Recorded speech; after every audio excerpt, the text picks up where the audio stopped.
Let's talk a little bit about the concept of what truth is, how I refer to truth in all of my work.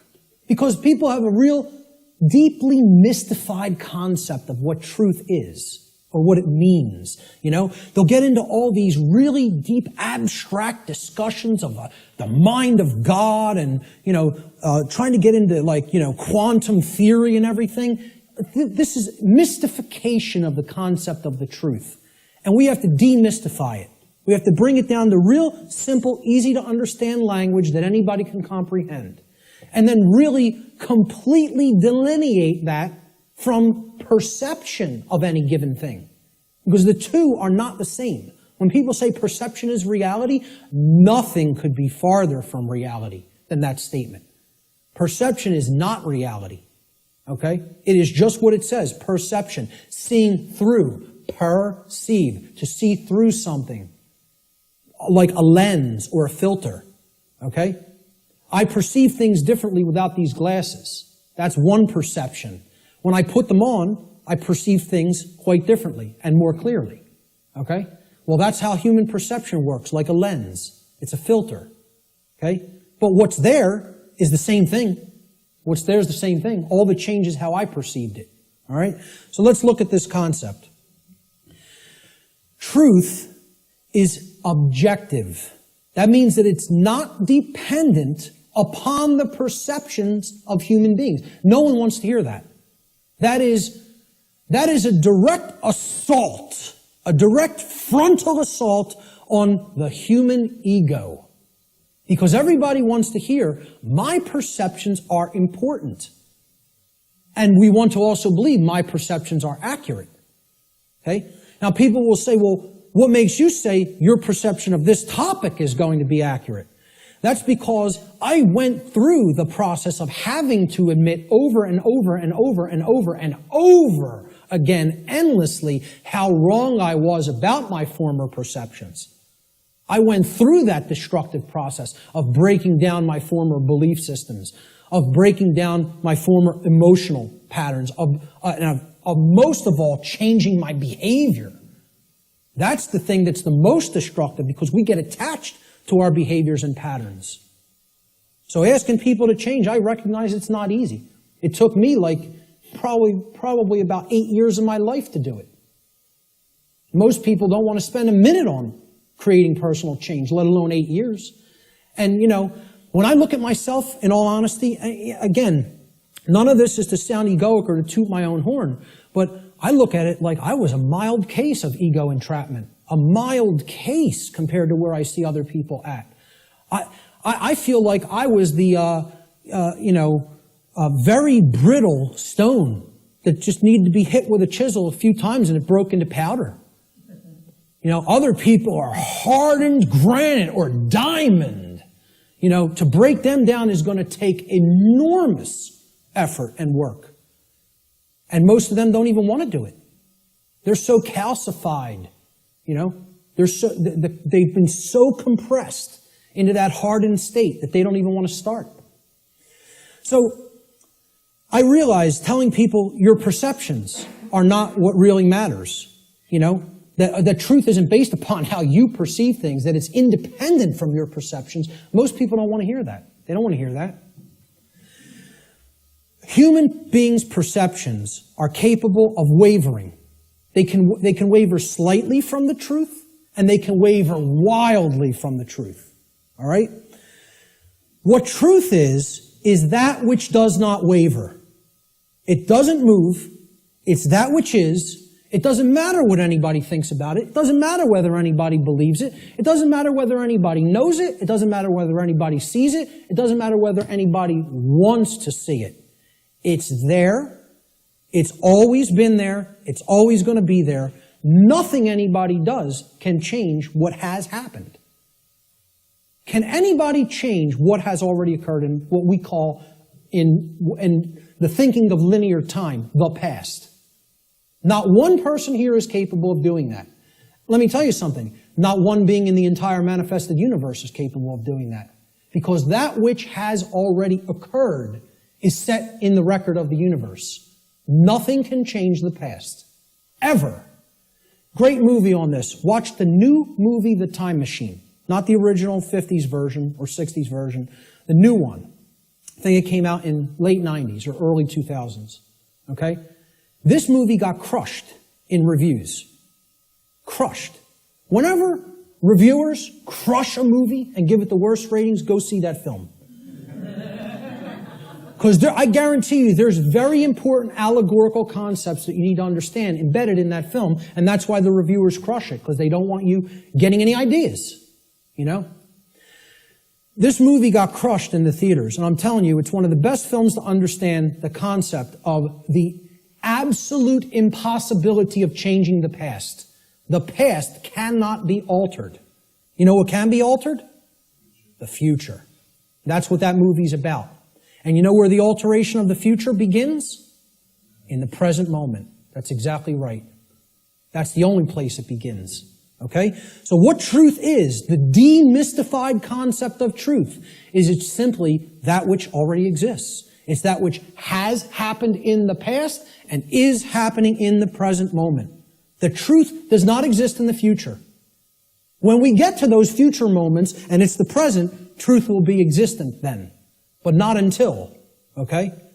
So there is no such thing as truth in the future. Truth is that which has occurred in the past and that which is occurring in the present. It is simply that which is and that which has been.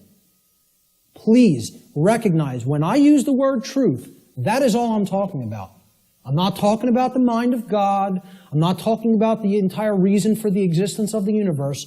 I'm talking about the events that have taken place in the past and are taking place in the present. That's all. And guess what? That's all the truth is. It doesn't need to be any more complicated than that. Okay? If you want to make it more complicated than that, call it something other than truth so as not to confuse people to what truth really is. Truth versus human perception. Okay? Now, I want to ask people to imagine, see these white lines? Imagine these white lines that do not waver as truth. And imagine that the perception that is set against the truth, we're going to take three different individuals. This is individual A, this is individual B, this is individual C. Okay? Their ability to perceive what has occurred and what is occurring is what I would refer to as consciousness. Okay? Consciousness is a being's ability to recognize patterns and meaning with respect to those patterns. Meaning you have an accurate understanding of what's taking place within and around you, or you have an inaccurate understanding of what's taking place in and around you. If your consciousness is high, meaning it's at a high frequency, okay, that means you're going to have more of an ability to understand and recognize the patterns. If your consciousness is low, you're at a low frequency, you're going to see the pattern less. You're not going to accurately perceive. So I liken this to a waveform.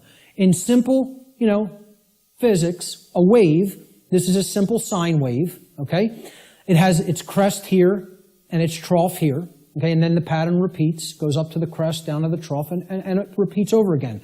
The distance between the either crests or troughs of the wave is called the wavelength. Okay? The longer the wavelength, the shorter the frequency. What that means is how frequently is it going to be intercepting the line that represents truth? How frequently is it going to be aligned with this line, which we are calling truth? Okay? Now, can everybody just, with that explanation, understand this simple model and what I'm talking about here? Is that clear? Okay, because it's important. Because this is a low frequency vibration. It's a low frequency wave. A wave like this, if it was an audio wave, would produce a low frequency, would produce a low bass tone. Okay? As we go up to a higher frequency, you can see the wavelength is shorter, meaning that it intercepts the line which represents truth much more frequently. We can count them. 1, 2, 3, 4, 5 here. 1, 2, 3, 4, 5, 6, 7, 8, 9 there. Okay? So this is a higher frequency vibration. And we go up to an even higher frequency. Let's say person C has this consciousness. They have a higher frequency. Okay? and they're intercepting the line that represents truth much more frequency. I won't count those out because there's a lot of them, okay? The higher the frequency, the more in tune with truth we are. What would happen if this frequency became infinitely high? What would it become? It would be indistinguishable from a line. And therefore, someone would be aligned to that which is. The higher the level of consciousness or frequency, which is their perception of reality being accurate, okay? Not wavering as much from the truth, because it's hitting it in more places. We would basically, this wave would turn into a line at some point, the higher the frequency went. Think about this in sound, right? You hear a low bass tone, it's like, then it goes up, and it would go eventually outside the range of human hearing, because the frequency went so high. Same concept here.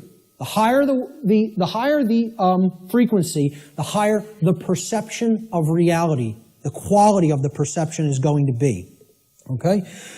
The concept to keep in mind here is perception is not reality. It's the filter we see reality through. What the human being's work is to do is to align their perception to the reality which exists, which is truth. We need to set aside what we want the truth to be and look at what it is. What it is altogether different than what we want it to be. But until we recognize what it is, we're not even in a position to make an accurate diagnosis of what's going on and therefore create what we want it to be. So I'm going to give the first quote here, comes from a gentleman I personally greatly respect. How many people are familiar with Travis Walton, by a show of hands? Hardly anybody in the room. Wow, 2 people. Amazing. And I know Barb is in the back because we've met him personally. I spoke with this gentleman at a conference last year in 2012. And I just want to say, I just think he's a totally genuine individual. I don't care what anybody thinks of me saying that, okay? I believe him. Do I know factually that what he claims happened to him did? No, I do not. But I believe what he is saying for a reason.